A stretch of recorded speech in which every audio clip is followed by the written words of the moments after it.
საქართველოს თავდაცვის სამინისტრო ყოველწლიურად ატარებს დაჭრილ მებრძოლთა კვირეულს, რომლის ფარგლებში დაჭრილი სამხედრო მოსამსახურეები ეჯიბრებიან ერთმანეთს სხვადასხვა სპორტის სახეობაში.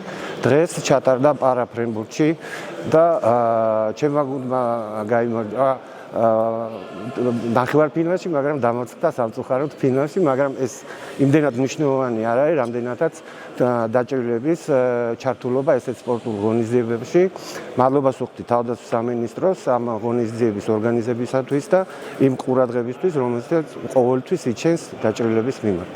გავედით პირველ ადგილზე და თან მინდა რომ ხაზი გაუსვა ეს დღე არის იმისთვის კარგი, რომ ყველა დაჭრილი დაშავებულები ვიკრიბებით ჩვენი ოჯახებით, ჩვენი შვილებით. დიდი მადლობა მინდა უთხრა ჩვენ თავდაცვის სამინისტროს და ჩვენ დეპარტამენტს ამ ღონისძიების ჩატარებისთვის. კიდე ერთი საინტერესო დღე ქონდა, დაჭრილი დაშავებული სამხედროები ერთმანეთს შეეჯიბრნენ მჯდომარე ფრენბურთში.